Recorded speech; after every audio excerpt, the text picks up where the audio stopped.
The Time Machine by H.G. Wells, with Robert Glenister and William Gaunt. This is the BBC Home Service, and now reshaping man's heritage, biology in the service of man. Tonight, in the first in a new series of broadcasts, the eminent writer H.G. Wells asks the British people to continue to look ahead with hope, even in these darkest of times. I don't ask you to prepare for a new world, because I realize that a new world is here now. The question is whether our species, we, our children, and our children's children can adapt ourselves and conquer the new world. Pardon me, is this Portland Place? Oh, no, madam. It's at Marylebone High Street. Portland Place is the other side of Harley Street. Oh, thank you. I must have missed the turning. Easy thing to do in a blackout, madam. Or whether we are going to spin down this vortex to extinction. Extinction which has been the fate of all the mighty races of animals that have lorded it over the world in the past. Good evening. I'm here to meet Mr. Wells. He hasn't finished his broadcast yet, madam. Can you let him know I'm here? It's Martha. Certainly, madam. What briefly is this new world, this new state of affairs that confronts mankind?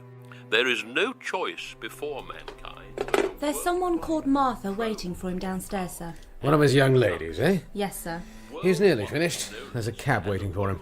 Scrapping of our inheritance of hates and aggressions that began less than 1,000 generations ago, when wars began.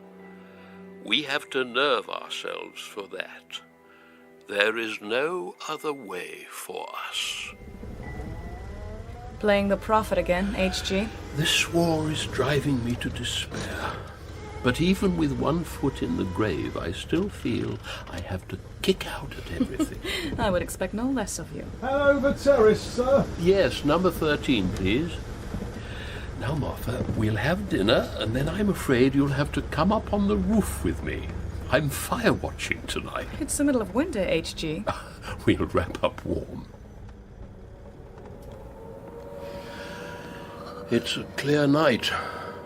That's not good. Bomber's moon. Indeed. Folks back home have no idea, you know, how bad it is. Oh, and it's your job to let them know. Most people prefer to float half-hidden, even from themselves, in a rich, warm, buoyant, juicy mass of familiar make-believe. And you've spent 50 years trying to pull the plug on that. And tonight, my dear Martha, I look out on London and wonder whether any of it has made any difference at all. Perhaps What? Perhaps I should have shocked them with more truth. H.G., you prided yourself on that. With my very first success, my time machine, I allowed myself to be persuaded not to make the ending of humanity too shocking for my readers. But everyone knew that was a fantasy. Was it? Perhaps that young fellow that I was back in the 80s really did know a time traveler. What are you saying, H.G.? The hard-nosed journalist sends a story. I fear this one will be too fantastic for your taste, my dear. Try me. It was during my student days at the Normal School of Science in Kensington. There was a fellow who used to come and sit in on some of the lectures. According to Huxley, he had been a brilliant student, but his researches took him into areas that the college authorities considered too arcane to support. I was an impressionable young fellow and open to new ideas, and so it was that one evening I found myself at a gathering at his home in Richmond, where he talked to us about the possibility of travelling through time. He showed us a model of a mechanism that he had made to travel through time, and before our very eyes he made it disappear. Yes, I recall this from the story. But I failed to mention that it was my finger that pressed the lever that sent this mechanism into the future. And then, I suppose, he revealed to you that he had a full-size version that he was about to complete? Indeed. one in which he meant to journey on his own account. I fear that the docks may be in for a pounding tonight.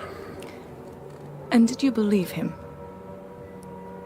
I think none of us quite believed him. At any rate, the following week I returned to his house in Richmond. Oh, now, it's Mr. Wells, isn't it? Yes, Mrs. Watchett. There are another two gentlemen waiting in the dining room, but I'm afraid the master of the house is detained. Is he not at home? He's been in his laboratory all day, told me not to disturb him on any account. But, well, you see, Mr. Wells, I've prepared mutton. They don't like his meat overcooked. In here, sir. No, it's not him. It's our socialistic student. Hello there, Wells. Hello, Bennett. Philby. Evening, Wells. Is there still no sign of our friend, Mrs. Watchett? I'm afraid not, Mr. Philby. It's a little inconsiderate of him. He did invite us for 7. Bennett's stomach has been rumbling, Mrs. W. And this delicious wine is making him even more nonsensical than usual. He's been telling me all sorts of tosh about what happened here last week. Come, Philby. So perhaps you ought to serve dinner as our friend instructed? If you say so, Mr. Philby. But I'm not happy about it. Oh, dear. He'll be for it when he does get here. Where can he have got to? Perhaps he's time-travelling. Dinner was served, and in the course of it I had to explain my remark to Philby, who had not been present at the disappearance of the model mechanism the previous Thursday. It was scarcely larger than a mantel clock, and very delicately made. What was it made of? There was ivory in it, and some sort of transparent crystalline substance. And you really want me to believe that it disappeared in front of your eyes? Oh, this mutton is delicious. It suddenly swung round and became indistinct, became ghost-like for a second, and yes, then it was gone. Well, he's a damn clever fellow. Obviously some sort of sleight of hand. Yes, that's what I thought. I was at the fair at Hampstead last month, and there was an illusionist there who cut a young girl absolutely... Well, he is at last. Good heavens, man, what's the matter? Wine. Here. Well, what on earth have you been up to? Don't let me disturb you, I'm all right. Would you mind? Of course. Oh, that's good. I'm going to wash and dress, and then I'll come down and explain things. I'll be all right in a minute. Did you see his feet? No shoes. They were bleeding. Well, you won't be catching me travelling into the future. They don't even seem to have clothes brushes there. Philby heaped ridicule on the whole thing, and the dinner was resumed. There was a man in Philadelphia at the end of the last century. He claimed to have experienced time travel when electrocuted. Victor Tesla. Was he the inspiration for the story, H.G.? Perhaps.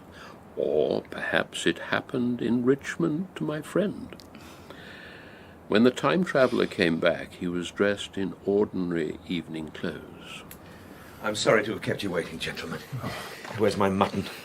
What a treat it is to stick a fork into meat again. Over a week without meat takes its toll. Mrs. Watchett had you on a diet? We had that excellent pork only last Thursday. Have you been time-travelling, friend? Wells has told me all about your disappearing machine. How did you do it? I assure you, I was in my laboratory at 4 this afternoon, and since then I've lived 8 days. But I want something to eat. I won't say a word until I get some peptone into my arteries. Eat, my friend, eat. More wine? The rest of the dinner was uncomfortable. Sudden questions kept on rising to my lips. But at last he pushed his plate away, and he led us next door to the smoking room. It's over 50 years ago, but I can still see his white, sincere face in the bright circle of the little lamp. We, his hearers, were in shadow, for the candles had not yet been lighted. I was expecting to finish the machine yesterday, but at the last moment I discovered that one of the nickel bars was exactly 1 inch too short. So it was not until this morning at 10 o'clock that the first of all time machines began its career. Listen, friend, you're holding on to those matches as if they were the crown jewels. How about passing them on so I can light this thing? I'm sorry. Here. I should tell you that I took another of my inventions with me. A little box strapped to my chest which contains a zinc disc coated with beeswax and benzene. A needle sensitive to the vibrations of sound waves scratches a record of those sounds onto the disc, which can afterwards be transmitted in the manner of a phonograph. I intended to use it to record my thoughts and impressions and to bring back the sounds and voices of the future. We can listen to them. Well, I have yet to process the discs, so tonight you will have to be satisfied with my own verbal account. I suppose a suicide who holds a pistol to his skull feels much the same wonder at what will come next as I felt as I took the starting lever in one hand and the stopping one in the other, pressed the one and then the other almost immediately. Looking round, I saw the laboratory exactly as before. Had anything happened? Then I noted the clock. A moment before, it had stood at 10:03. Now, it was nearly 3:30. God gracious. I drew a breath, set my teeth, gripped the starting lever with both hands and went off with a thud. The laboratory got hazy and went dark. Mrs. Watchett came in and walked without appearing to see me towards the garden door. She seemed to shoot across the room like a rocket. I pressed the lever to its extreme position.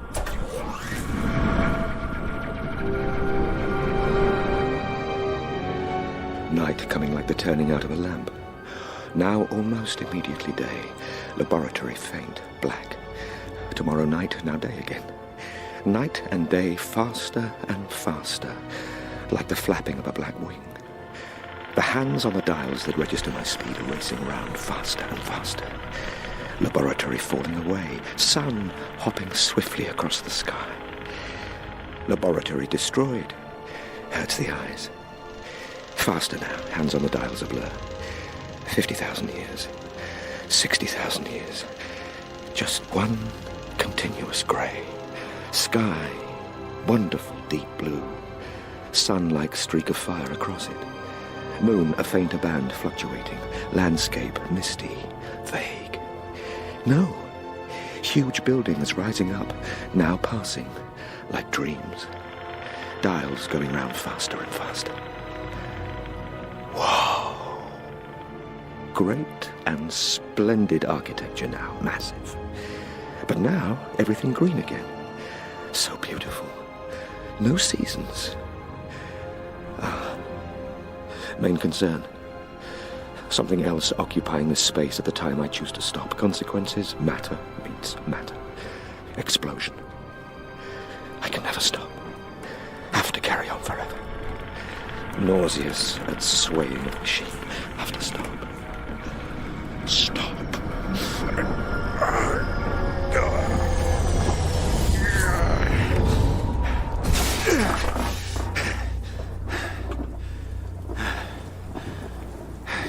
Machine has fallen over.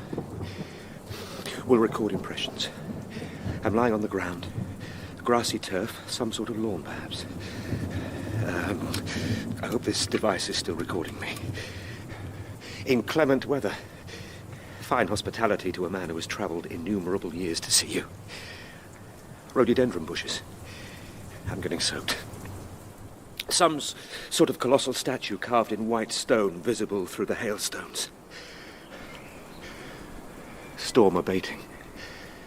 Statue. Sphinx with outspread wings. White marble, massive pedestal. Bronze, perhaps, thick with verdigris. What are you, eh? Sightless eyes watching me. I can now discern other vast shapes. Huge buildings, parapets, columns. Curious sense of my own temerity. What if man has become inhuman, cruel, unsympathetic? What might I seem to them? An old world savage, a foul creature to be slain. I have to leave here. Come on. I'm endeavouring to set time machine upright again. That's got it. Well, at least I can get away now.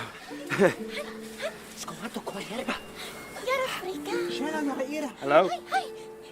People approaching through the bushes. Hello? I think it's a man. Hello? He's about 4 feet high, very slight, purple tunic, no hat, bare legs, sandals. I'm a friend. Friend? Fragile beauty like a consumptive. Friend? Vieni ciudato. Hai, hello, Kana. Privi ciudato. Hai, Venni. Qua blitzen. Friend.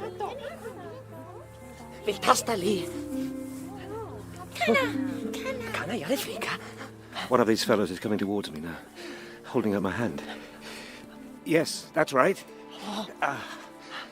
He's touched my hand, which seems to be giving the others the courage to... that tickles. They're like Dresden china dolls. Very delicate, frail. But they don't seem threatening, so in the interests of science, I will stay to investigate. No, please don't touch the machine. That's my machine.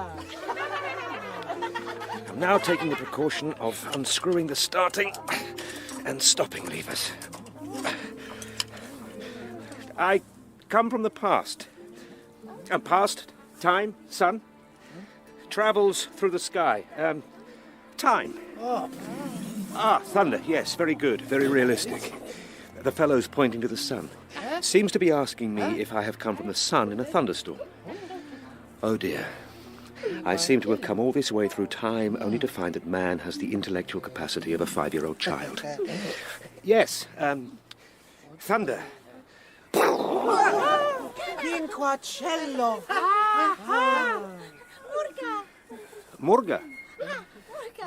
The woman is bringing a garland. Flowers. Murga. Murga, frumos. Frumos. Thank you. She's putting a chain of exquisite flowers around my neck.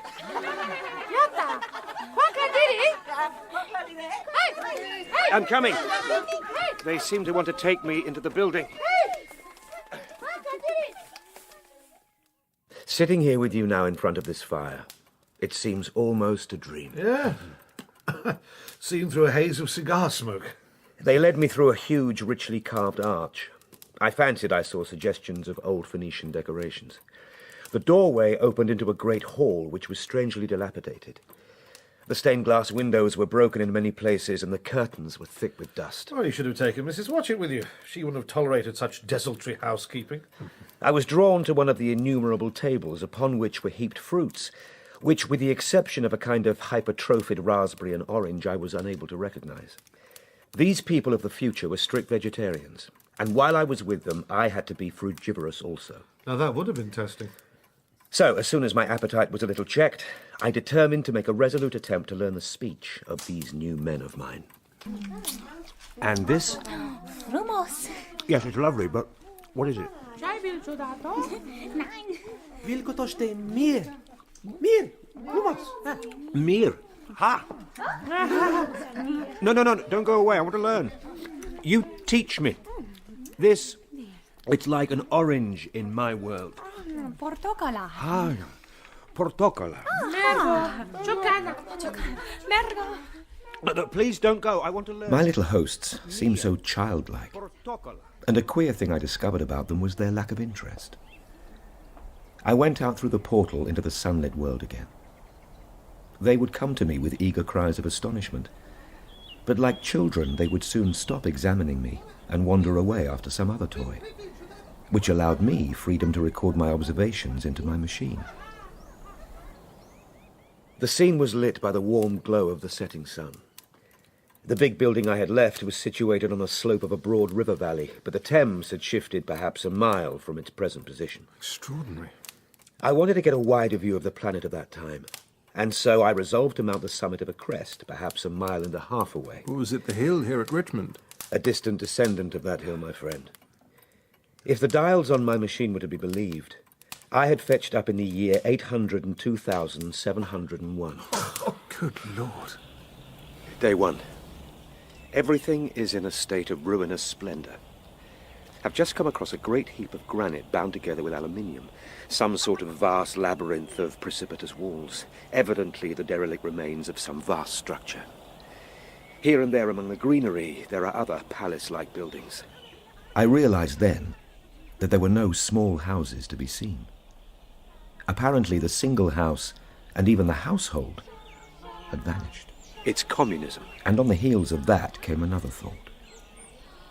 I looked at the half-dozen little figures that were following me. They all have the same soft, hairless visage and the same girlish rotundity of limb. Clearly, the differentiation of the sexes has ceased. While I was musing on these things, my attention was attracted by a pretty little structure which I approached. It resembles a well and is covered by a sort of cupola. Odd that wells should still exist. Gore! Gore! What's that? Gore! Well, what's wrong, my fellow? It seemed to trouble them that I was looking into the well. It was almost as if I had insulted them. Proceeding to climb the hill. The little people that have been following me are falling back. At the crest, I found a seat of some yellow metal, the armrests cast and filed into the resemblance of griffins' heads. I sat down on it and surveyed the broad view of our old world under the sunset of that long day. Below was the valley of the Thames, in which the river lay like a band of burnished steel. There were no hedges, no sign of proprietary rights, no evidence of agriculture. The whole earth has become a garden. The air was free from gnats, the earth from weeds or fungi. Everywhere there were fruits and sweet, delightful flowers. Brilliant butterflies flew hither and thither, and the ruddy sunset set me thinking of the sunset of mankind. This is clearly mankind upon the wane. Humanity has used all its vitality to alter the conditions under which it lived. No danger of war here or solitary violence. No danger from wild beasts. Seemingly no disease, no need to toil. And so physical and intellectual power are out of place. This explains the physical slightness of the people here. Their lack of intelligence. The full moon, yellow and gibbous, came up in the northeast. Now, where am I going to sleep tonight? I determined to descend, and I looked for the building I knew. Then my eye travelled along to the figure of the white sphinx upon the pedestal of bronze. There was the tangle of rhododendron bushes, and there was the little lawn. I looked at the lawn again. No. That can't be the lawn. Where's... It is the lawn, but where... No. No! No! The time machine was gone. At once, like a lash across the face, came the possibility of being stranded there in a different age. They've moved it a little. They've pushed it under the bushes out of the way. Of being left helpless in this strange new world. Oh! Oh, damnation! How could I have? When I reached the lawn, my worst fears were realized. I ran towards the bushes. It has to be here. I had taken the levers to prevent anyone from traveling through time. No! What was that? I had startled some pale animal that in the dim light I took for a small deer. No! Where is it? What have you done with it? What have you done with my machine? Where are you all? Give it back to me. Give me my machine! In the light of my match, I went past a dusty curtain and found a second great hall covered with cushions. Wake up! I have no doubt they found my appearance strange enough holding the flame, for they had forgotten about such things as matches. Where is my time machine? Where is it? Where's my machine? Where's my machine? You're children. Useless. You're useless. Get out of my way. I went back out under the moonlight. I can't stay here. I can't. I have a memory of horrible fatigue as the long night of despair wore away, of groping among moonlit ruins and touching strange creatures in the black shadows. At last, I lay on the ground near the Sphinx. I had nothing left but misery. And then I slept. I sat up in the freshness of morning, trying to remember how I had got there. But with the plain and reasonable daylight, I could look my circumstances fairly in the face. My frenzy last night was folly. I must learn the way of the people. Probably the machine has only been taken away. We'll make a careful examination of the ground about the little lawn. Ah, Giudato. Hi. Machine. Where? Qua? Magie, quoi? I had the hardest task in the world to keep my hands off their pretty laughing faces. However, the turf gave better counsel. Appears to be a groove ripped in the lawn, and sign of strange narrow footprints of an animal like a sloth leading to pedestal of Sphinx. Deep framed bronze panels on either side of plinth. Clearly hollow, no handles or keyholes. Perhaps could be opened from within. One thing was clear enough to my mind. My time machine was inside that pedestal. Hi. This. What is it? Their response was one of shock. Suppose you were to use a grossly improper gesture to a delicate-minded woman. It is how she would look. Did they tell you what was inside the pedestal? No. They went off as if they had received the last possible insult, as I continued to knock on the bronze panels.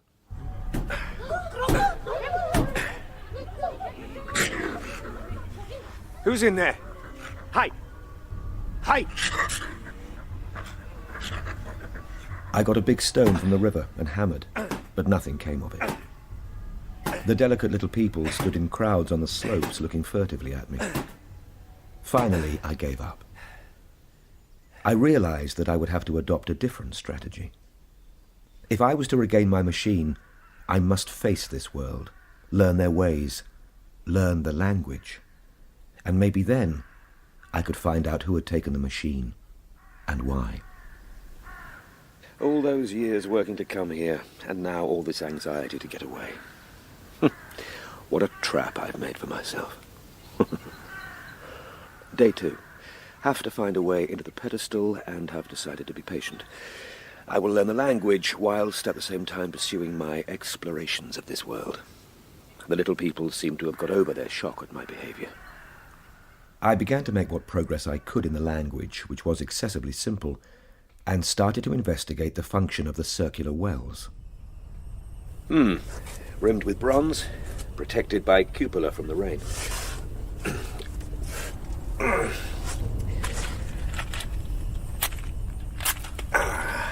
Match flares, suggesting steady current of air flowing into the shaft.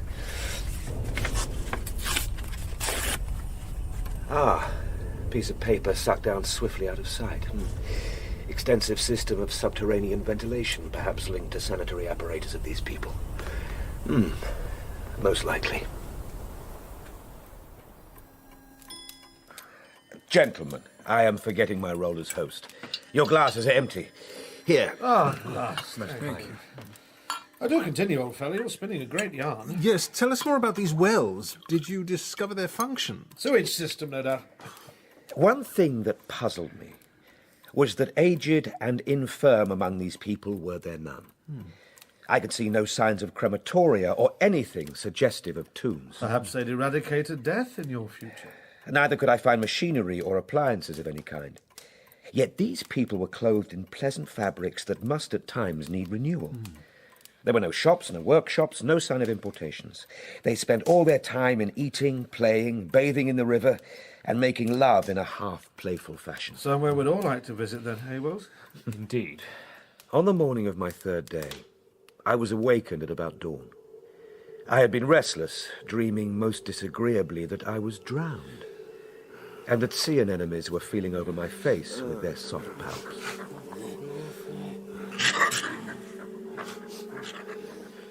What is it? What? Who's there?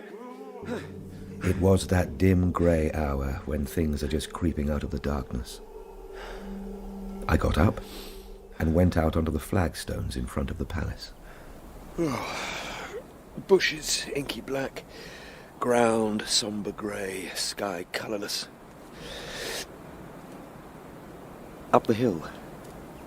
White figures. Like ghosts. White, ape-like. More there. Several of them carrying something.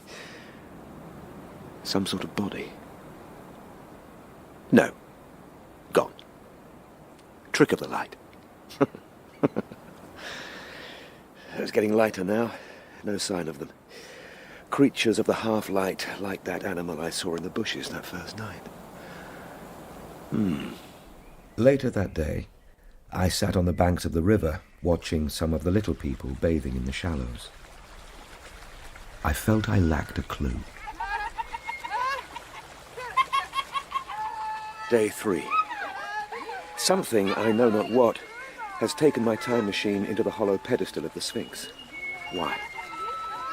Those waterless wells, what is their function? It is as if I had found an inscription with sentences here and there in plain English. One of the little people seems to have got out of her depth, interpolated with others made up of words and letters unknown to me. Hey there! Hi! Yata! Yata! They're completely ignoring her. Help her! Ajuta-la! She's floating downstream. They're not going to help her. Ajuta-la! They don't seem to care. I hurriedly waded in at a point lower down. I'll help you. Yes. Let's get you on land.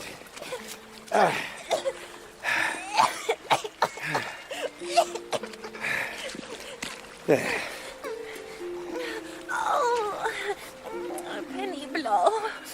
It hurts. Your foot. I am cramped. Let me. Yata.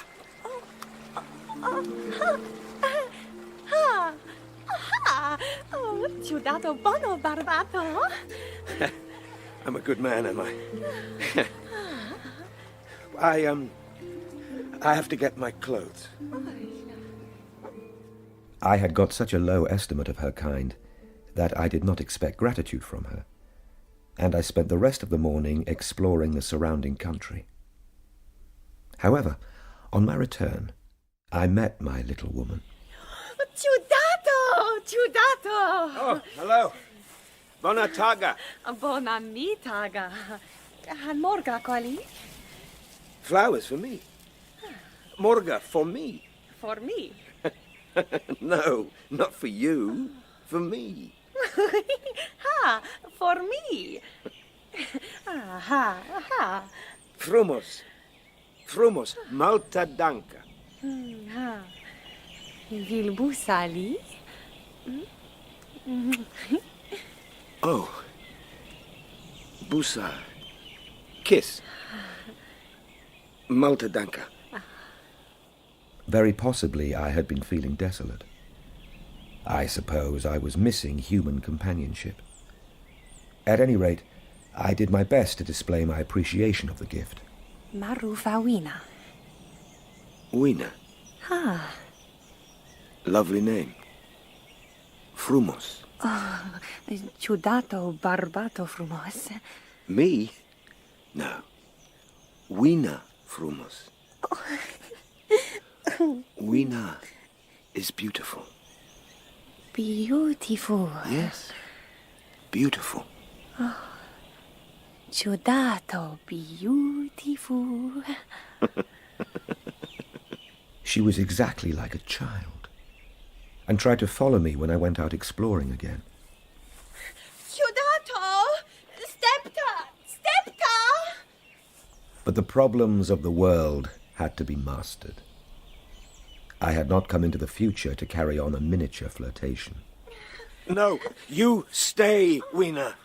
Oh, ciudato! Nevertheless, she was somehow a great comfort, and that evening I watched for her tiny, doll-like figure as soon as I came back over the hill. Wina! Hi! Hey! It was from her, too, that I learned that fear had not totally left the world. At night, the little people gathered into the great houses and slept in droves, but I insisted upon sleeping away from these slumbering multitudes. Ciudato, vina qua vina. No, Weena, I sleep out here. Ciudato, gore. Gore. Gore. Darkness. Darkness. Vina qua vina. Why are you scared of the dark? Vin. No, I'm staying here. Ciudato. Ciudato qua gore. Darkness. She dreaded the dark, dreaded shadows, dreaded black things. Yet I was still such a blockhead that I missed the lesson of that fear. I'm staying out here. We sat there in the light of the dying fire, watching the time traveller relive these moments as he recounted them. A pained expression came into his face, and I could have sworn that tears gathered in his eyes. Guilt. Perhaps. We all have that, for the pain we have inflicted on others. And yet, better to have loved. It's such a slow process, isn't it? What is? The education and persuasion of humanity. All my life I have believed that in the end reason will triumph. Instead, mankind seems bent on destruction. Your patient is refusing your medicine. The race is between education and catastrophe. At the moment, catastrophe seems to have won that race. If your time traveler is to be believed, then reason does eventually triumph. For a while. Only for a while? He saw what came after the decline of reason. As I looked at him that night, I could see that his experiences had had a profound effect on my friend. To regain composure, he stood to add another log to the fire, and sparks shot out onto the hearthrug. Be careful, old chap. We have the house on fire. So why was she so afraid? Did you find out? Patience, Bennett, patience. What were these mysterious white creatures that you saw? I'm coming to that. He sat back down in his chair, his composure regained, and returned to the future and his tale. The weather of this golden age was much warmer than our own. And on the morning of my 4th day, I was seeking shelter from the heat and glare in the granite ruin, which I came across on my first evening.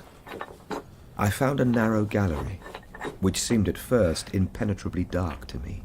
Windows here are blocked by masses of fallen stone. A pair of eyes was watching me out of the darkness. The old instinctive dread of wild beasts came upon me. Then I remembered Weena's strange dread of the dark. I'm taking a step forward. Hi. Hi. I put out my hand and touched something soft. Something white ran past me and was hidden in a black shadow beneath another pile of masonry. Ape-like creature, dull white, large, greyish, red eyes, flaxen hair on head and down its back. Runs with head held down and forearms held low or even on all fours, can't be sure. I followed it and could not find it at first, but after a time came upon one of those round, well-like openings. Looking down, I saw a small white creature with large bright eyes, which regarded me steadfastly as it retreated. It was so like a human spider. It was clambering down the wall by means of a number of metal foot and hand rests. Ah, damnation.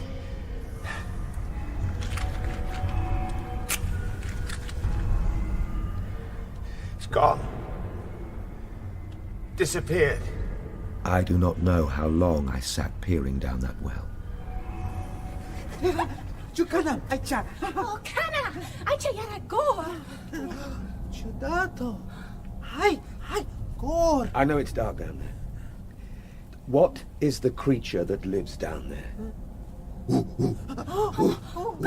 Ciudato! Gore! What is it that lives in the gore? Come back! Gradually, the truth dawned on me. The Eloi, as they called themselves, were not our sole descendants. This bleached, obscene, nocturnal thing was also our heir. You mean these things were human? Yes. Man had not remained one species, but had differentiated into two distinct animals. The social difference between the capitalist and the labourer in our time is key to the whole thing. This is beginning to sound very much like the sort of propaganda that our friend Wells hears. Consider how our present circumstances point that way. There is a tendency to utilise underground space for the less ornamental purposes of civilization. You mean such as the Metropolitan Railway here in London? Electric railways, subways, underground workrooms and restaurants. Evidently, this tendency had increased till industry had gradually gone deeper and deeper into ever larger underground factories. You show great talents as a creator of fiction, my friend. Is it so incredible? Of course it is, Wells. But even now, does not an East End worker live in such artificial conditions as to be practically cut off from the natural surface of the earth? Oh, don't let him start on Considerable portions of the surface of the land are being closed to the poor, which creates a widening gulf between them and the rich. At present, the exchange between class and class through intermarriage retards the dividing of our species. But if this widening of the gulf continues, is it so fantastic to imagine a time when a split occurred? That's it, Wells. Those are the conclusions towards which I fumbled as I sat there at the edge of that well.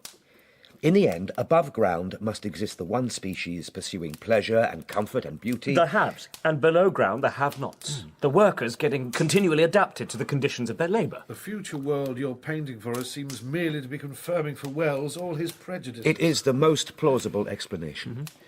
But the balanced civilization that resulted must have long since passed its zenith and was now far fallen into decay. The too perfect security of the upper worlders had led them to a slow movement of degeneration, a dwindling in size, strength, and intelligence. And was it these creatures from the underworld who had taken your time machine? I was sure of it. I see a fault, though, in the fabric of your fiction, old fellow. Why did your little people not restore your time machine? They were, after all, the masters. And why were they so afraid of the dark? That night I asked myself exactly the same questions, and tried to elicit answers from my little woman. Weena? Ciudato? Quackor. No, ciudato. No darkness. But why, Weena? What are you afraid of? Qua vinfrika? Eloi ar frica gornici nopts. Eloi have a fear of the dark nights. Dark nights. Moonless nights. Perhaps, Weena, tell me about the people down there.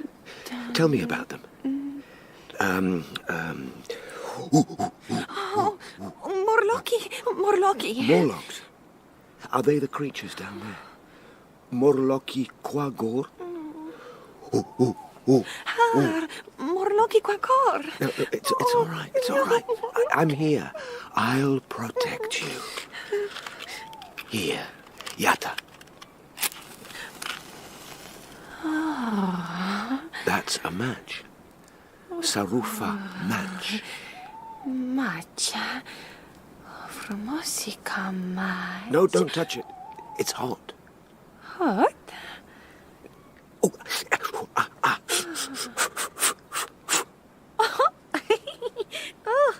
cacciudato, yara risiba. I'm funny, am I?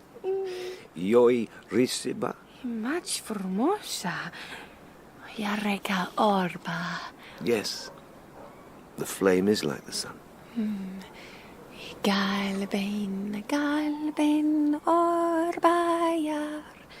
Trai per iloi habos par. Yata. I know this tune. Let me switch on my machine. There. Sing it. La Lanka. Galben orbayar. Yellow is the sun. Trai per iloi carabos par. Shine on the Eloi so we can enjoy ourselves. Galbena, ya. Yellow it is. Orba galben Eloi pa. The yellow sun gives the Eloi joy. Frumos. Judato kunosh. Judato knows this tune. Oh, ciudato la lanca. I can't sing. Huh? Galben, ha. Orba trai per Eloi carabos paria. Galben, orba ha, ciudato. Trai per Eloi carabos par. Galbena, yar. It was to be 2 days before I followed up on what I had discovered. I felt a peculiar shrinking from those pallid bodies. They were the half-bleached colour of worms and filthily cold to the touch. Day 5. Have been exploring in the direction of 19th century Banstead. In the distance, I observed a vast green structure, larger than the largest ruins that I have seen hitherto. The facade had a bluish-green tint of a certain kind of Chinese porcelain. I have resolved to return there tomorrow. Yes, Weena. I'm home. Ciudato home. Home qua Weena. Yes. Home with Weena. The next morning, I perceived clearly that my curiosity regarding the Palace of Green Porcelain was a piece of self-deception, to enable me to shirk by another day an experience I dreaded. The time machine was only to be recovered by boldly penetrating those underground mysteries. So I started out in the early morning towards a well near the ruins of granite and aluminium. Weena followed me as usual, blissfully unaware of my plan.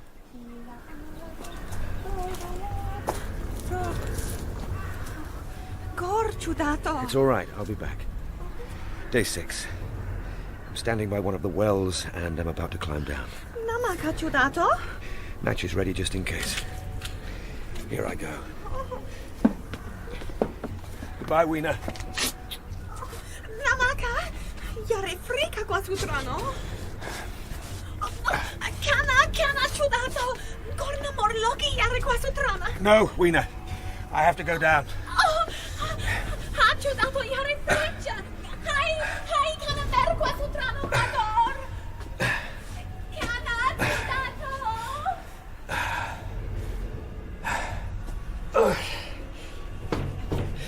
Tiring work. Legs and arms tiring. Must continue. There's a small tunnel to my right. I'll try to hold myself in.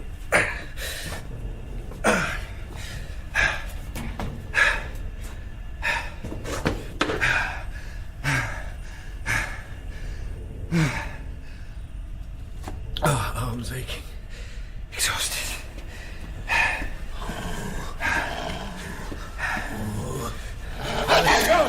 Get off! A soft hand had touched my face. 3 stooping white creatures were hastily retreating before the light. Their eyes were abnormally large and sensitive, and I had no doubt that they could see me in the darkness. Kana Yarifrika.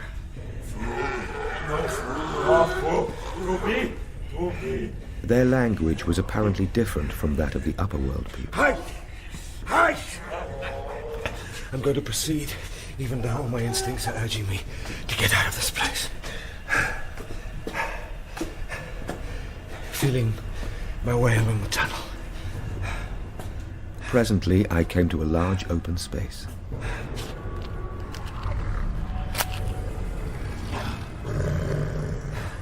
I'm in a vast arched cavern. Big machines. More locks sheltering the shadows from the glare of my match. Strange smell, like freshly shed blood. Can make out a table made of white metal laid with some sort of meal. Meat. They eat meat. Joint from some sort of animal. Raw. Red. It was all very indistinct. The heavy smell, the obscene figures lurking in the shadows, only waiting for darkness to come at me again. Then the match burned down. Just 4 left. I have thought since how ill-equipped I was for such an experience.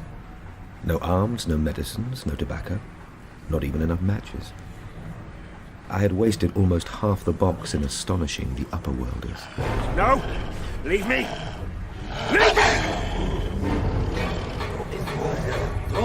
Leave me!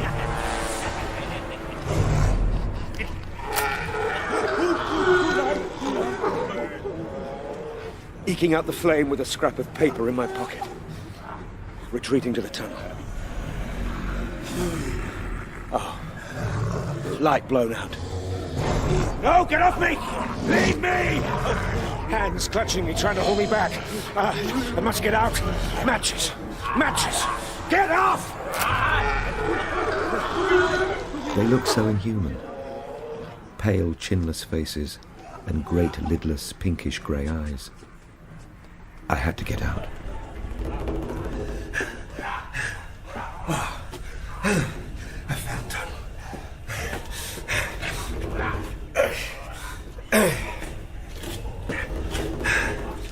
I'm crawling along tunnel. Creatures not far behind. Match still burning.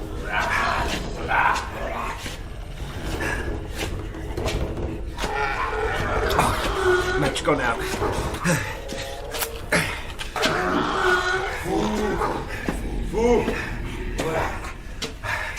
Ah, here's the shaft. Must find the iron rungs. I felt sideways for the projecting bars. My feet were grasped from behind, and I was violently tugged backwards.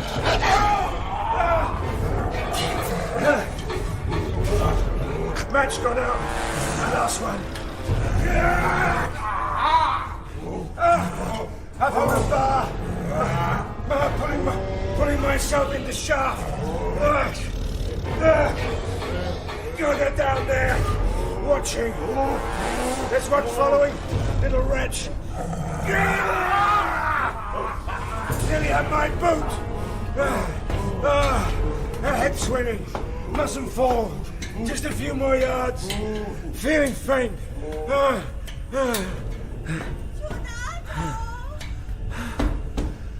Weena. Weena.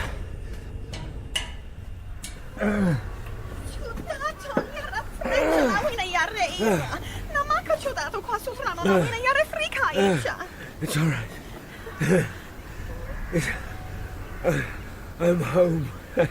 Home. Home.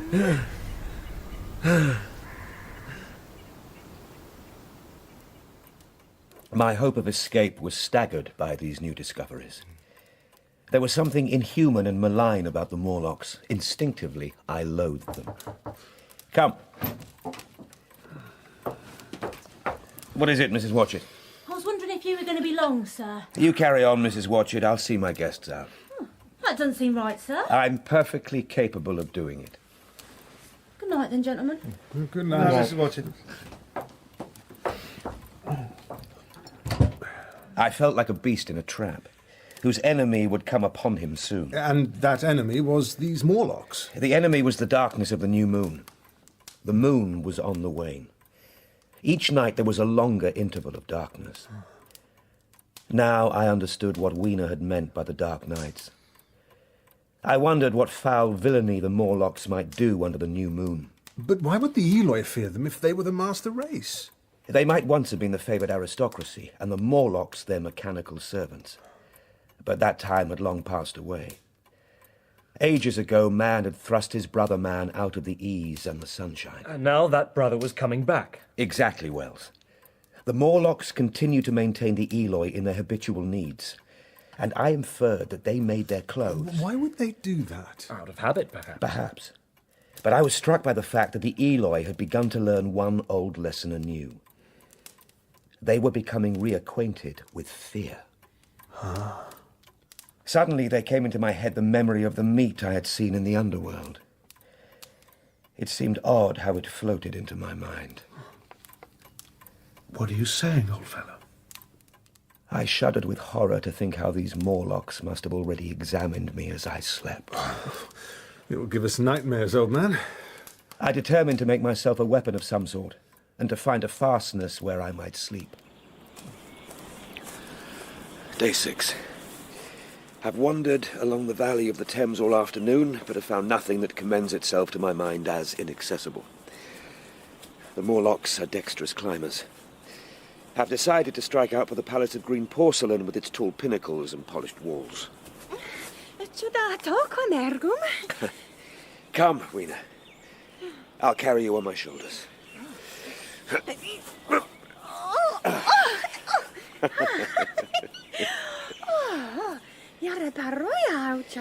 Will you like it up there?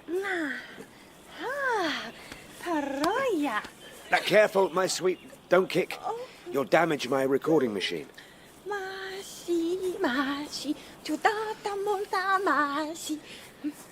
Going up the hills to the southwest.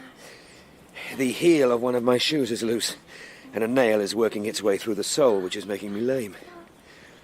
I estimate the distance to the palace to be about 7 or 8 miles.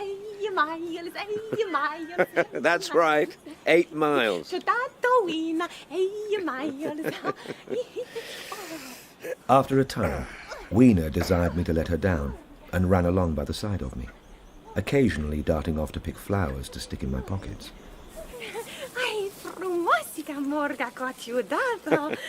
Molta danka. Home, ciudato? Weena home. No, we can't go home. We're going there. Can you see? To the green building. Weena obosita. You're sleepy. I'll carry you again. As the hush of the evening crept over the world, we proceeded over the hill towards Wimbledon. One star after another came out, and the ground grew dim and the trees black. Weena yara Afrika. Shh. Kana ya Afrika. So far, I had seen nothing of the Morlocks. But it was yet early in the night, and the darker hours were to come. From the brow of the next hill, I saw a thick wood spreading before me. I decided that I would not face it, but would pass the night on the open hill. Above us shone the stars. The Milky Way was still the same tattered streamer of stardust as of yore. No need to be afraid, Kana Afrika. Shh, shh, shh, shh. I'll sing you a song from my time. Ciudato la Lanka. You'll recognize the tune, I think. Twinkle, twinkle, little star, how I wonder what you are. Up above the world so high, like a diamond in the sky, in the dark blue. Through that long night, I held my mind off the Morlocks as well as I could. I thought of the great fear the Eloi felt for them. With a sudden shiver came the clear knowledge of what the meat I had seen might be. Yet it was too horrible. I looked at little Weena sleeping now beside me, her face white under the stars. Lights the traveller in the dark. No doubt I dozed at times.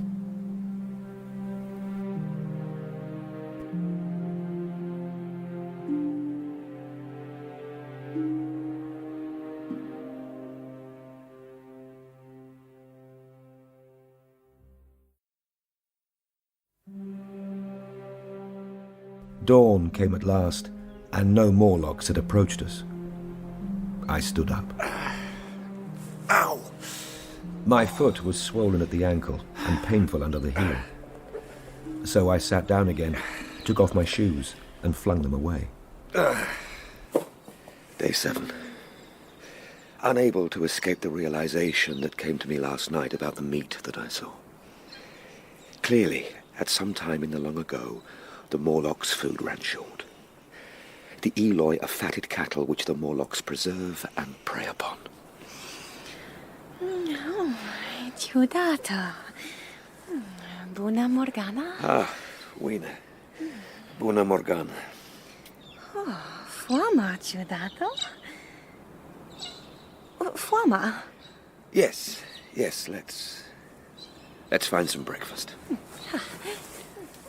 I had very vague ideas as to the course I should pursue. I should secure some safe place of refuge and make myself arms of metal or stone, then procure fire so that I should have the weapon of a torch in my hand. Then I had to break open the doors of bronze in the plinth of the Sphinx. Weena I had resolved to bring with me into our own time. Good grief, man, what would you have done with her if you'd got her here? She would have been a latter-day Pocahontas. Yes, you're right. She would have been an object of curiosity merely to be studied and ridiculed. I was not thinking clearly. But did you never take a vacation and imagine all manner of changes that you would institute in your life on your return? Such was my mental state that night under the stars of that future time. What happened? Did she not want to come? I never found out, Bennett. I never found out. We set out for the Palace of Green Porcelain, and I made no mention to her of my plans. It's noon, day 7. The Palace of Green Porcelain is deserted and falling into ruin. Vin, Ciudadato? I'm coming. Doors open and broken. Long gallery lit by many side windows. Reminiscent of a museum. Tiled floor thick with dust, leaking roof. Oh, this is interesting. Skeleton standing in the centre of the hall. Lower part of a huge animal. Skull and upper bones lying on ground beside it. Museum hypothesis confirmed, I should say. Moving to wall now. Sloping shelves.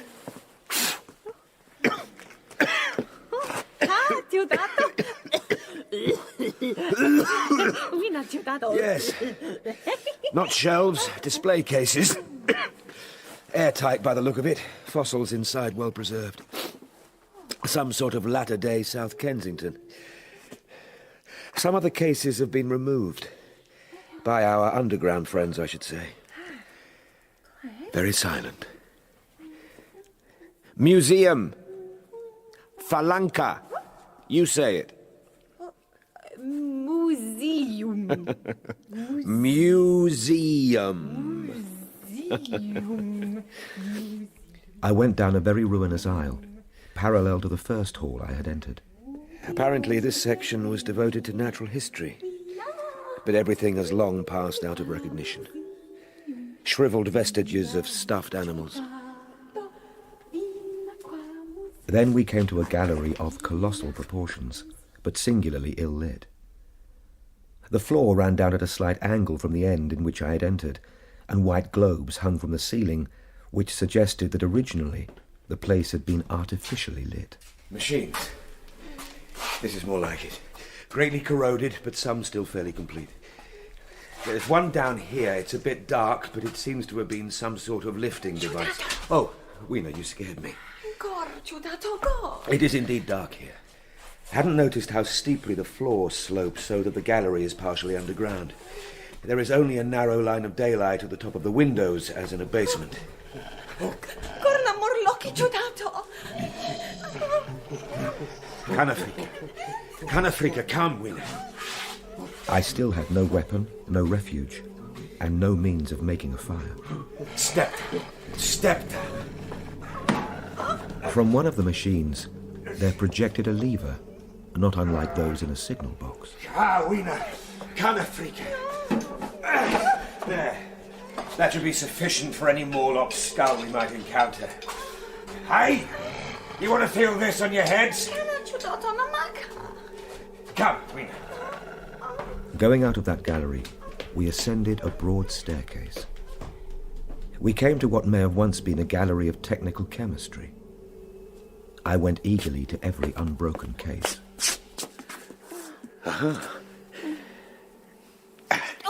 Yes.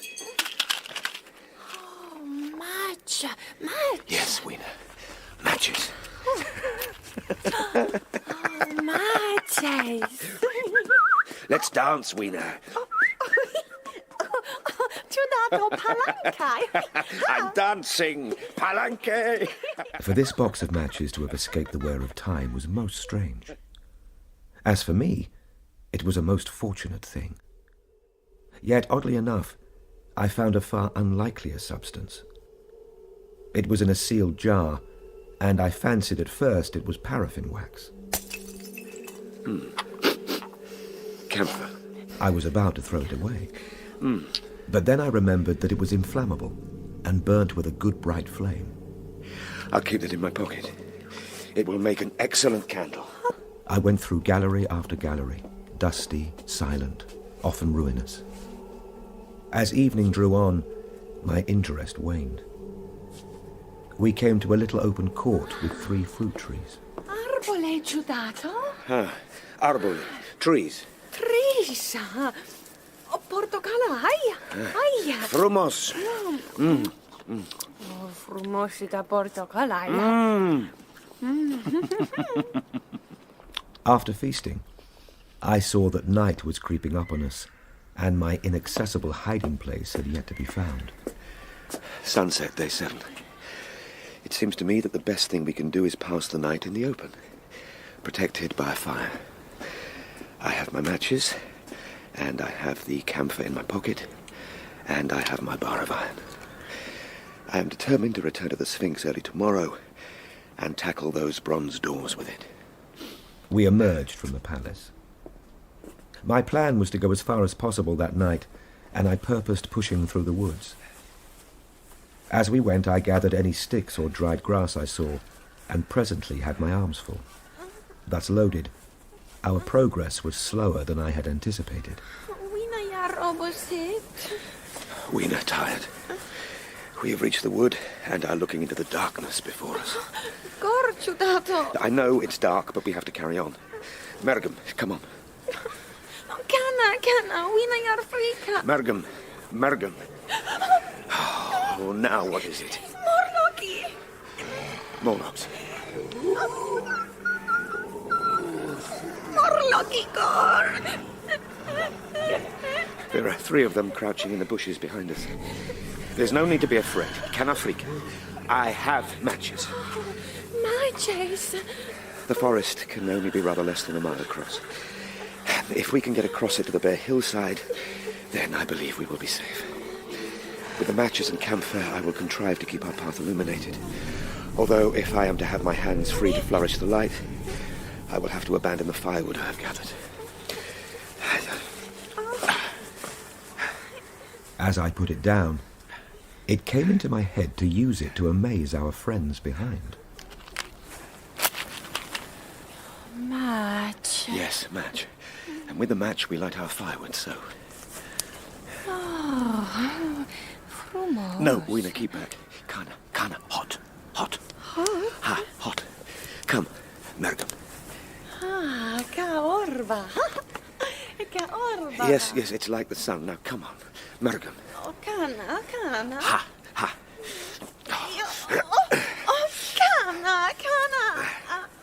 I caught her up and plunged boldly into the wood. For a little way, the glare of the fire lit my path. Looking back, I could see that from my heap of sticks, the blaze had spread to some bushes, and a curved line of fire was creeping up the hill. Kana frika. There was sufficient light for me to avoid the trees. I had no hand free to strike a match. Upon my left arm I carried my little one. In my right hand I had my iron bar. Morloki. Mergum. There were evidently several of the Morlocks, and they were closing in upon me. Indeed, in another minute, I felt a tug on my coat. Weena, get off her! Hey! It was time for a match. But to get one, I must put her down. There. Leave her! Weena, Canafrika. Weena! Hey! I hastily take a lump of camphor from my pocket and prepare to light it. Weena! Hey! Weena, open your eyes! She's lying clutching my feet and quite motionless. Weena! I light the camphor and fling it to the ground.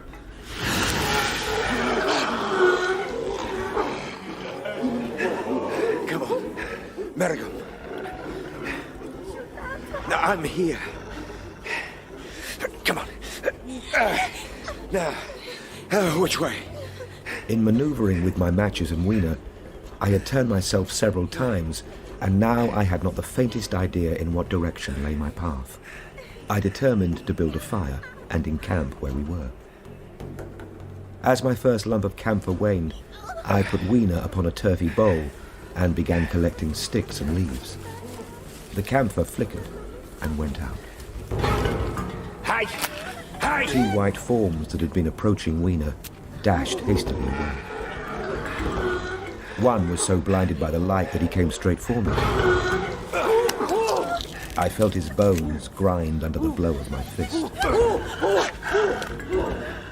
I lit another piece of camphor and went on gathering my bonfire, dragging down branches. Very soon I had a choking, smoky fire of green wood and dry sticks, and could economize with my camphor. Then I turned to where Weena lay beside my iron mace. Weena, I'm sorry. I shouldn't have brought you here. Ciudado is stupid. Freccia Ciudado. No, Ciudado frumos. Beautiful. I'm sorry, Weena. La lanca Ciudado. Sing. Twinkle, twinkle, little star, how I wonder what you are. I felt very weary, and the fire would not need replenishing for an hour or so. The smoke made me heavy, and the vapor of camphor was in the air.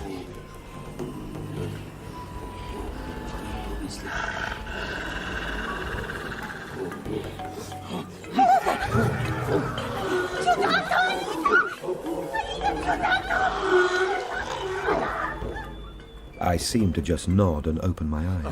What is this? No. All was dark, and the Morlocks had their hands upon me. I had slept, and the fire had gone out. I hastily felt in my pocket for the matchbox. Gone.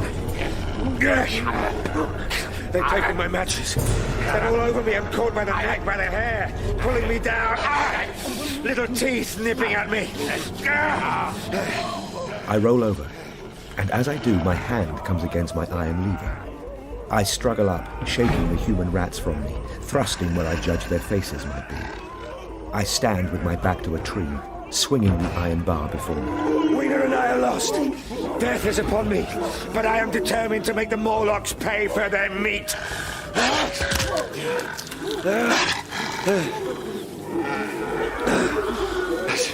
Scared them off for the moment. I can see 3 battered Morlocks at my feet. There seems to be some sort of light. The Morlocks are running from something, the smell of burning wood. Red sparks drifting across a gap of starlight. Stepping out from behind my tree, I see the flames of the burning forest. My first fire is coming after me. Weena! Weena! She is gone. So with my iron bar still gripped, I follow in the Morlock's path.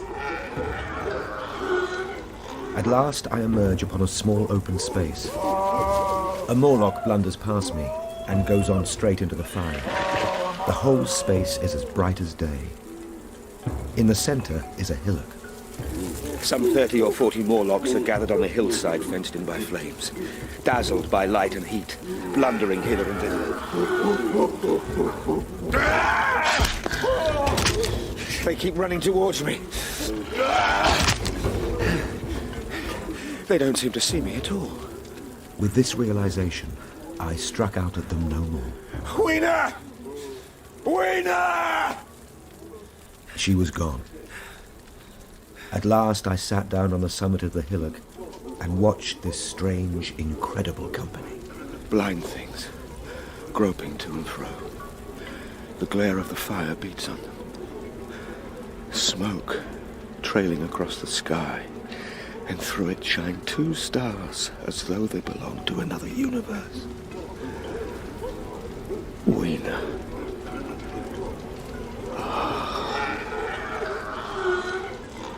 The Morlocks are putting their heads down. They're rushing into the flames. God, if this is a nightmare, let me awake.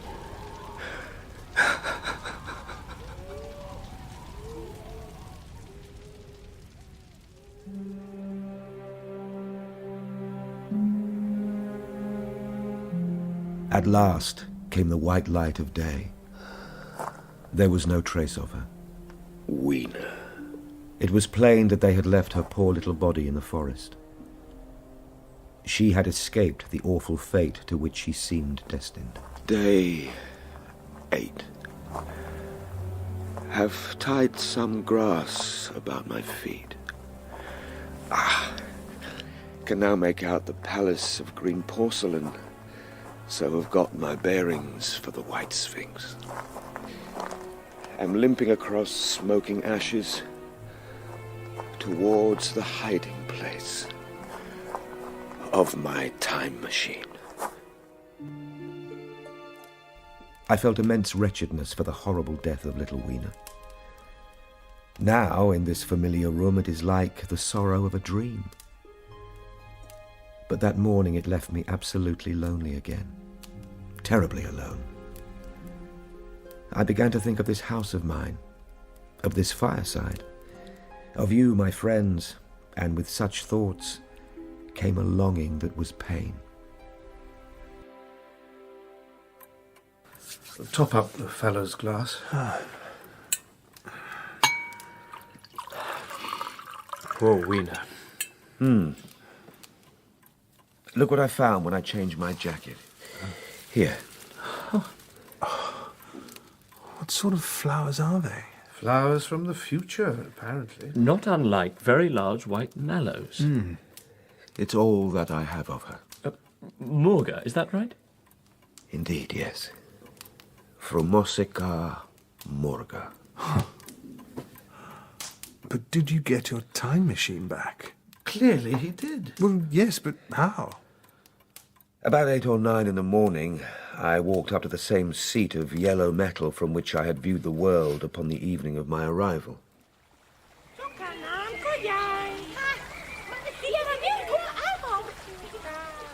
How wrongly I saw it that evening.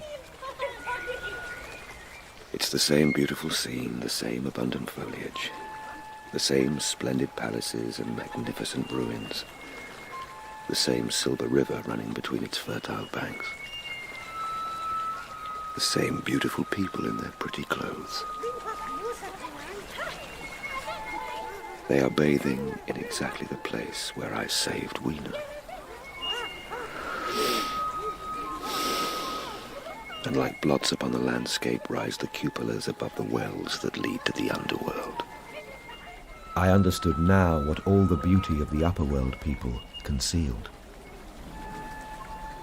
Very pleasant is their day. As pleasant as the day of the cattle in the field. Like cattle, they know of no enemies and provide against no needs. And their end is the same as cattle. How brief has been the dream of the human intellect. It has committed suicide. It set itself steadfastly towards comfort and ease. But then the feeding of the underworld, however it was effected, became disjointed. And when other meat failed them, the underworlders turned to what old habit had hitherto forbidden.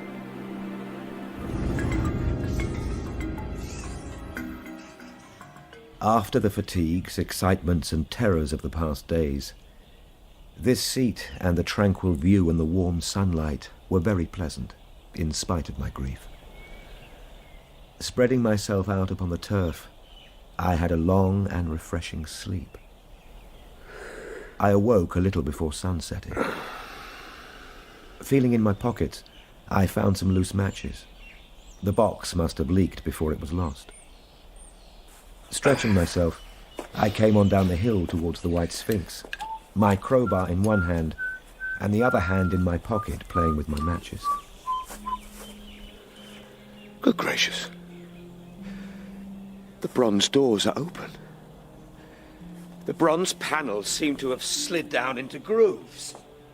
Within, I could see that there was a small apartment, and on a raised place in the corner of this was the time machine. Yes! Here, after all my elaborate preparations for the siege of the White Sphinx, was meek surrender. I threw my iron bar away. I had the small levers in my pocket, and I stooped towards the portal. Maybe no surrender. They think to lure me into a trap, little knowing that my machine is not to be confined by physical obstacles. I stepped through the bronze frame. Yes. Carefully oiled and cleaned. Been trying to grasp its purpose, have you? As I stood and examined it, finding a pleasure in the mere touch of the contrivance, the thing I had expected happened.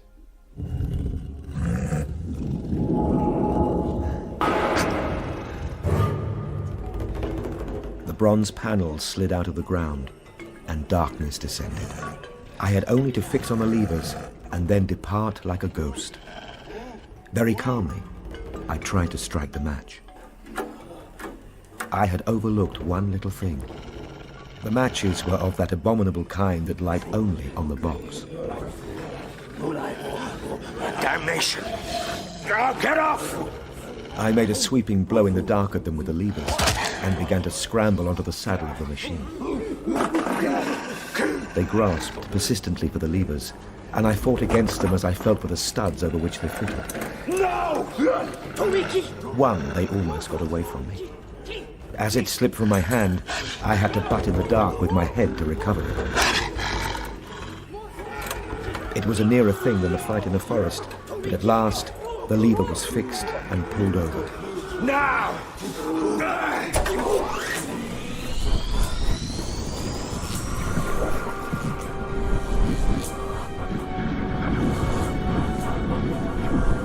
The clinging hand slipped from me. The darkness presently fell from my eyes. I found myself in the same grey light and tumult I have already described. Hands spinning backwards on the dials. The dim shadows of houses passing, changing. Slackening speed now. Now our own petty and familiar architecture. The thousands dial running back to the starting point. Day flapping slower and slower. Then the old walls of the laboratory came round me. Very gently now, I slowed the mechanism down. Mrs. Watchett glided quietly up the room, back foremost, and disappeared behind the door by which she had previously entered.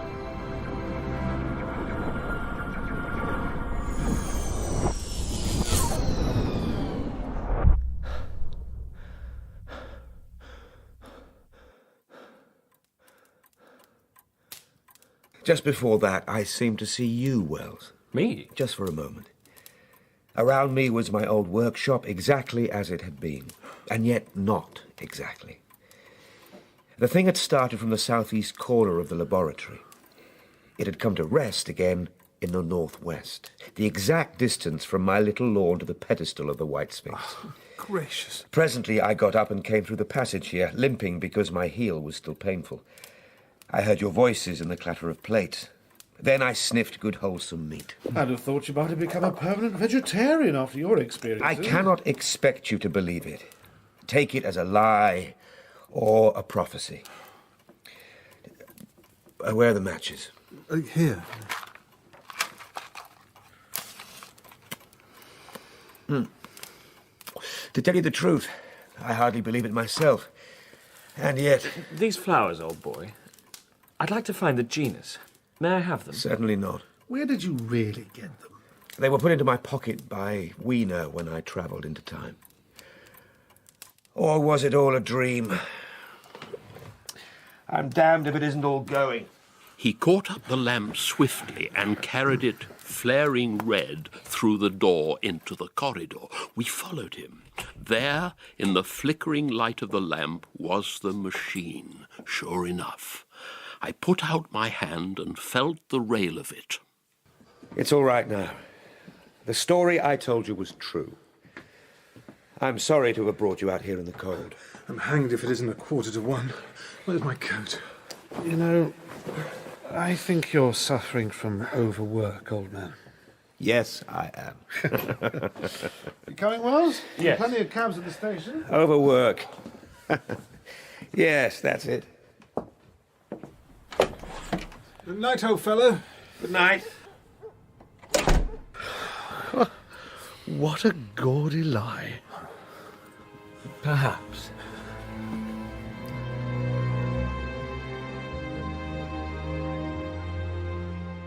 And so we went out towards the station at Richmond to find our cab. Quite a story. You're humouring me, I know, my dear. You think I've finally succumbed to senility. Not at all. You know, I still haven't told you the strangest and most shocking part of the story. You mean the ending that you were persuaded to abandon? That too, yes. I'm listening. Still hoping to get copy from this? Maybe. The cold is getting to my old bones now. I suggest we go down into the warm. Let's hope the Luftwaffe will leave us in peace tonight. Come, mind your step.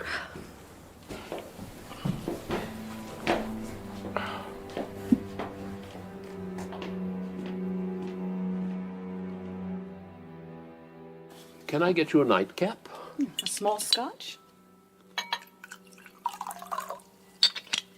Thank you. You know, I lay awake most of that night thinking about the time traveller's story. I determined to go next day and see him again.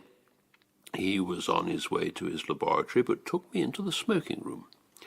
He had a small camera under one arm and a knapsack under the other.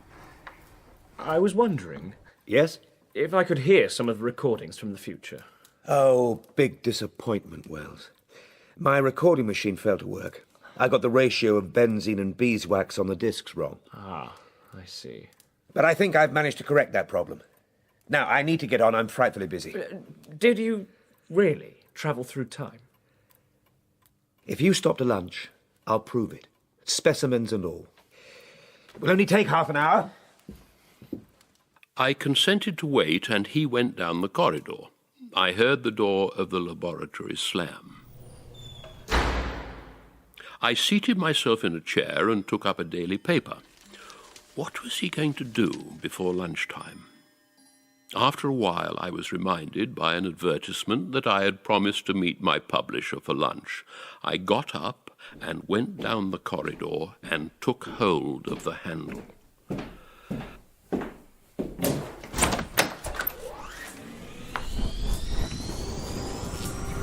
A gust of air whirled round me as I opened the door. The time traveller was not there. For a moment, I seemed to see a ghostly, indistinct figure sitting in a whirling mass of black and brass. But this phantasm vanished as I rubbed my eyes. The door into the garden opened. Ah, Mrs. Watchett, did my friend come out that way? No, sir. He was in here a moment ago. Lunch will be ready soon. Beef stew.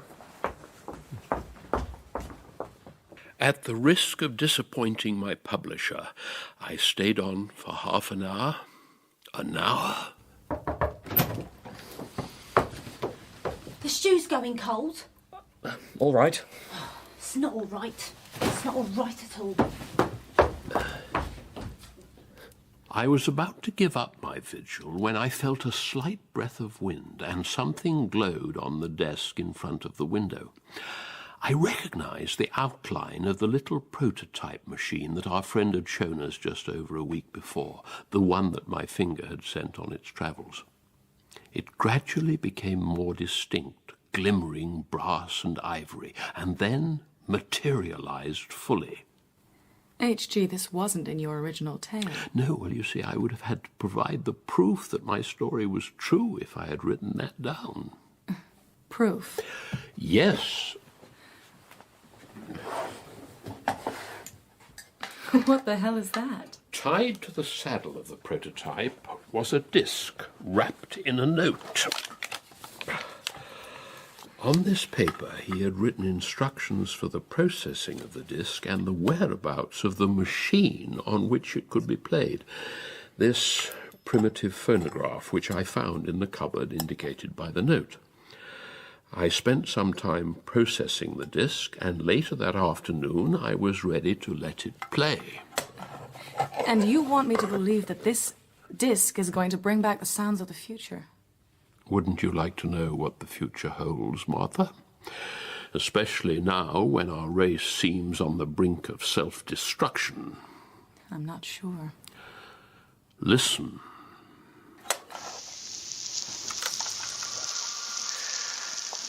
Thousands dials sweeping round as fast as second-hand watch. Peculiar change sweeping over appearance of things. Palpitating greyness growing darker. Blinking succession of day and night is returned, even though I have not slowed the pace of my travel. Passage of the sun across the sky now seems to stretch through centuries. Sun has ceased to set altogether, simply rises and falls. I see. Earth has now come to rest with one face to the sun. I shall now gradually slow. Dim outline of desolate beach. Stopping now.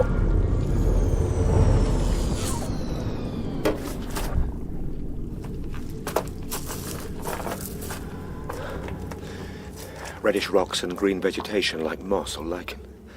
Plants that grow in perpetual twilight. No breakers, no waves. Breathing very fast. Air rarefied, I presume. Little animals hopping on the lichen.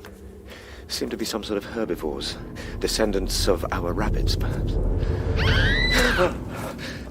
Huge white thing like a butterfly circling in the sky. Reddish rock near me moving. Some sort of crab-like animal. Large as a table. Big claws swaying, long antennae. Abominable sense of desolation hanging over the world. These herbivores look like they might be quite nutritious, and they seem to have little fear of me. There's one just nearby. Maybe a source of food if I don't manage to return to my own time. Carefully picking up a rock.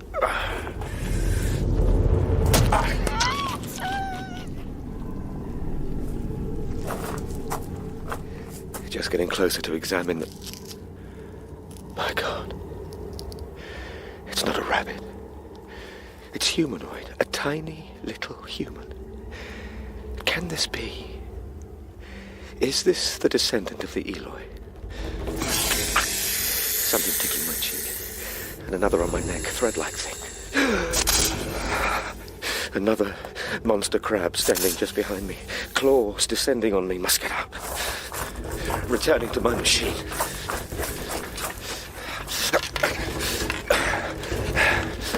In the saddle now. The little thing that I killed is being ingested by the giant crab. The cycle of life keeps turning, even in these last days of the planet.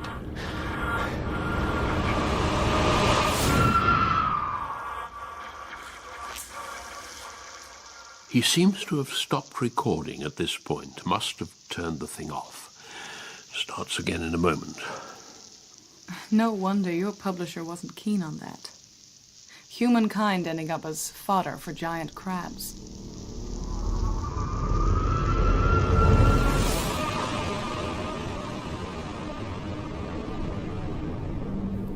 I've traveled 30 million years into future.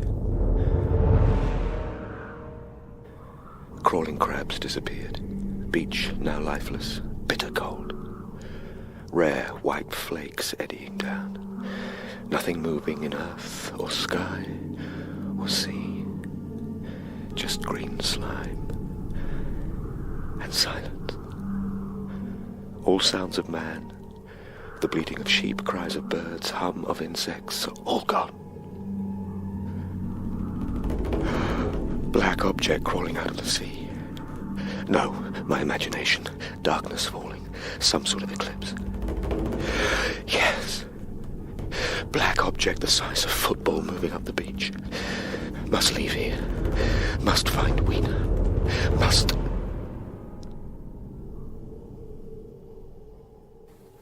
HG, why this elaborate hoax? Let me examine that machine.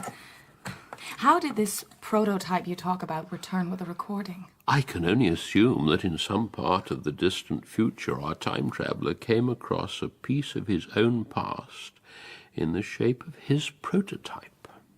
His note does not explain, although he asked me to send it out once more on its travels once I had retrieved the note and the disc. So if your time traveller is to be believed, our downfall is slow and inevitable. Our planet dies over 30 million years from now, in spite of the weapons that are being developed and the wars that are being fought in our own time. Ah, yes. But for it all to end like that, it is shocking. Certainly not the optimistic Wells that the world knows and loves. Perhaps it is age that breeds pessimism, my dear. And now this pessimistic old man is very tired. Yes. And your reputation must be defended. Who knows what my biographers would make of it if you were to stay the night? Good night, HG.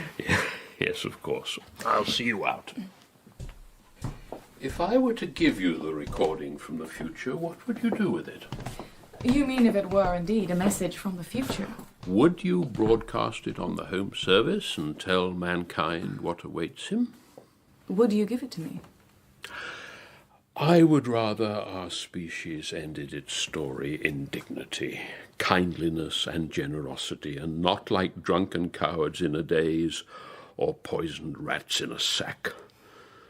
But this is a matter of individual predilection for everyone to decide for himself. Who am I to take that choice away from man by giving him this live broadcast from the end of time? Such was my thinking anyway on that afternoon, all those years ago, in the Time Traveller's Laboratory. When I met my publisher the following day, I told him about a story that I was writing, but made no mention of the recording. Perhaps the time traveller came to the same decision. Which is why the prototype and the recording were the only messages he sent from the future. Or perhaps he found Weena. Perhaps he did, my dear.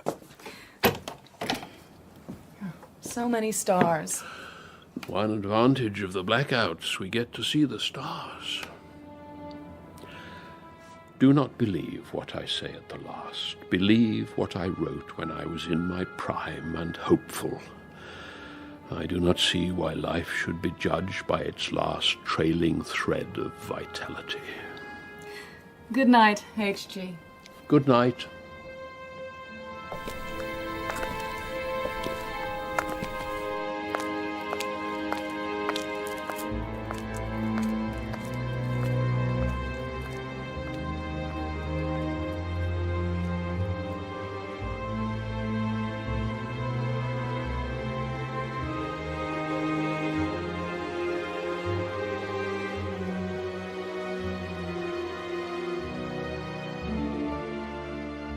In The Time Machine by H.G. Wells, the time traveller was played by Robert Glenister and H.G. Wells by William Gaunt. The young Wells was Gunnar Cawthry and Martha Donla Hughes. Philby was played by Stephen Critchlow, Bennett by Chris Pavlo, and Weena by Jill Cardo. Other parts were played by Robert Lonsdale, Manjeet Mann, Inam Mirza, and Dan Starkey. The music was by John Nichols, and technical presentation was by Mike Etherden, Vanessa Spring, and Alison Griffiths. The Time Machine was dramatised by Philip Osment and directed by Jeremy Mortimer.